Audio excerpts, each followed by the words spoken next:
हरियाणा में 4.81% गरीबी कम होने का आंकड़ा सामने आया है। तो वहीं पर इस पर कांग्रेस पार्टी के राष्ट्रीय महासचिव और छत्तीसगढ़ कांग्रेस प्रभारी कुमारी शैलजा ने कहा है कि हरियाणा में ये गरीबी सिर्फ आंकड़ों में दूर हुई है। कुमारी शैलजा ने हरियाणा में बाढ़ पीड़ितों को तुरंत आर्थिक सहायता दिए जाने की भी मांग की है और हिसार में कुमारी शैलजा से खास बातचीत की है। टोटल न्यूज ब्यूरो है डॉक्टर महेश कुमार ने।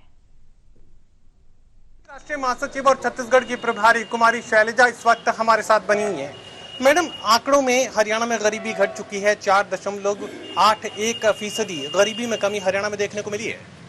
देखने को मिलेगी क्योंकि आंकड़े ही सारे इस सरकार ने जिस तरह से तोड़ मरोड़ के रखते हैं, तो गरीबी आपको आंकड़ों में कहाँ नजर आएगी।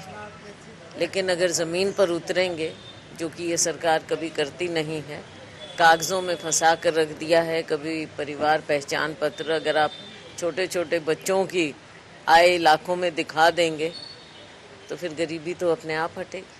हरियाणा में भारतीय जनता पार्टी के प्रदेशाध्यक्ष ओपी धनखड़ का बयान, वो ये कह रहे हैं कि चुनाव नजदीक आते ही गांधी परिवार को आम जनता की याद आ जाती है। अपने लेवल की बात होनी चाहिए। गांधी परिवार का जो इस देश के प्रति योगदान है और जो उनकी लीडरशिप का लेवल है, सारा देश मानता है। थोड़ी बात अगर झांक कर देखें, राहुल जी ने जो यात्रा की कन्याकुमारी से लेकर कश्मीर तक, क्या उसका कोई तोड़ है इनके पास? जिस प्रकार से राहुल गांधी जी हमेशा लोगों के बीच में जाते हैं, रहते हैं, उनसे घुलते मिलते हैं, उनसे बातचीत, उनसे संवाद करते हैं, क्या इन्होंने कभी की? इनके शीर्ष नेताओं ने कभी लोगों के बीच में उतरकर देखा?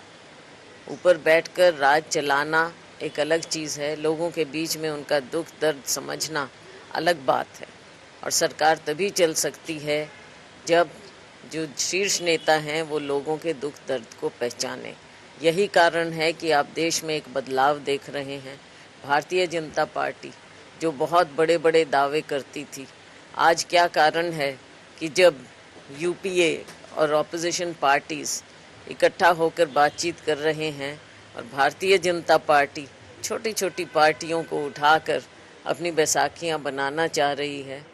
जो दावा करते थे कि हम अपने आप में पूरे देश में सक्षम हैं, आज क्या कारण है कि उनकी इतनी बड़ी कमजोरियां सामने आ रही हैं? हरियाणा के मुख्यमंत्री मनोहर लाल खट्टर ट्रैक्टर पर सवार हुए और बयान ये दिया कि राहुल गांधी के संदर्भ में बयान दिया गया था कि राहुल गांधी पूरी कांग्रेस पार्टी की तमाम मेहनत को खत्म कर देते हैं, सब कुछ साफ कर देते हैं। तो हरियाणा की जनता बताएगी। राहुल गांधी जी जब हरियाणा से निकले तो क्या रिस्पांस था हरियाणा में, और जो ऊर्जा वो भर के गए थे, और लोगों में जो लाखों लोगों में एक रिस्पांस आया राहुल जी के प्रति। पहले भी आए थे राहुल जी यहाँ पर किसानों के लिए, उसके बाद में अभी यात्रा की, तो ये तो कोई मुकाबला ही नहीं है। देखो, खेत में राहुल गांधी आए हैं तो उसका रिएक्शन ज्यादा है क्योंकि ये घबरा जाते हैं। देखो, असली बात ये है कि ये खुद कभी लोगों के बीच में, माननीय मुख्यमंत्री जी खट्टर साहब लोगों के बीच में जाना पसंद भी नहीं करते और लोग भी उनको एक्सेप्ट नहीं करते। पीछे इन्होंने कोशिश की कि कुछ रखें कार्यक्रम, जन संवाद, जो भी, हाँ, जन संवाद सो कॉल्ड, तो उसमें गए तो लोगों के रोष का सामना करना पड़ा और हाल ये हुआ कि उनको वो ख़त्म करने पड़े अपने प्रोग्राम। लोगों की बात सुनते नहीं हैं, लोगों के रोष का सामना करना पड़ता है, लेकिन ये खुद रोष करने लग जाते हैं लोगों पर। आज के दिन आप देखो, अगर कोई महिलाएं अपनी बात रखें, सरपंच अपनी बात रखें, अगर अपनी तकलीफ़ बताएं, तो इनकी जिम्मेवारी बनती है, नेताओं की जिम्मेवारी बनती है कि उनकी बात को सुने और ख़ास तौर से मुख्यमंत्री जी उनकी बात सुने। और अगर कुछ गलती कहीं हुई है तो अगर सुनेंगे नहीं तो ठीक कैसे करेंगे? लेकिन आप तो सुनना ही नहीं चाहते। राहुल गांधी जी लोगों के बीच में जाते हैं, उनसे बात करते हैं, उनके साथ जैसे उन्होंने वहाँ पर खेत में जाकर उनके साथ घुले मिले बैठे। कभी माननीय मुख्यमंत्री जी ने ऐसा सोचा है? माननीय प्रधानमंत्री ने कभी ऐसा किया? सोनीपत की ग्रामीण महिलाएं भी सोनिया गांधी के घर पर नाचती नजर आई। जी बिल्कुल, उनकी खुशी देखिए, सोनिया जी के, राहुल जी के, प्रियंका जी के साथ जाकर वहाँ पर देखो, एक ही अलग बात है, इस परिवार का जो लगाव है लोगों के साथ वो तो साफ नज़र आता है, और आज से नहीं है तो शुरू से है। चाहे नेहरू जी के टाइम में आप देख लीजिए, इंदिरा जी के टाइम में देख लीजिए, और सोनिया जी ने तो तब राजीव जी के साथ भी लोगों से ऐसे घुली मिली थी। तो ये तो एक परंपरा है इस परिवार की। हरियाणा में बाढ़ के हालात का जिक्र कर लेते हैं। आपके अपने लोकसभा क्षेत्र के भी इलाके बाढ़ की चपेट में हैं। हरियाणा में बाढ़ के हालात को लेकर क्या कुछ कहना चाहेंगे? बहुत बुरे हालात हैं, चाहे हम उत्तरी हरियाणा से शुरू करें और बीच में आते जाइए, कैथल, इधर उला चीका, आगे आ जाइए अब अपने टोहाना है, फतेहाबाद, पूरा डिस्ट्रिक्ट, सरसा, तो बहुत बुरी तरह से बाढ़ की चपेट में है। देखो, करोड़ों रुपया आता है हर साल साफ सफाई के लिए, लेकिन आप देख रहे हैं चाहे हर जगह कि वो पैसा गया कहाँ।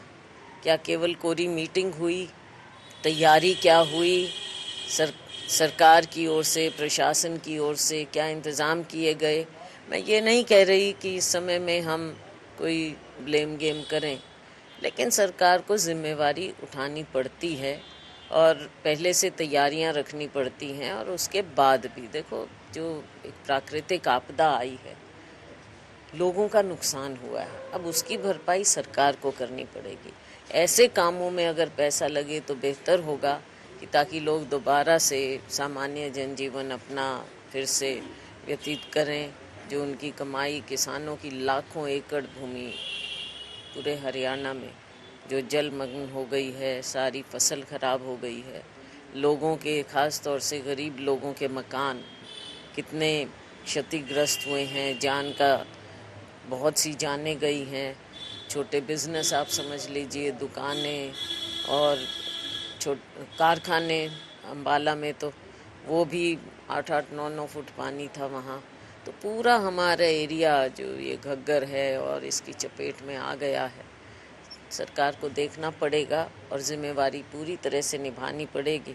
जो आज आपने हरियाणा को कर्जे में डुबो दिया है, तो कहीं ना कहीं से आपको लोगों के लिए ये पैसा खर्च करना पड़ेगा। हरियाणा में गरीबी को लेकर कुमारी शैलजा 2-2 का हरियाणा की मनोहर सरकार को जिम्मेदार ठहराई है। साफ ये बात करे कि आंकड़ों में ही हरियाणा की गरीबी दूर हुई है।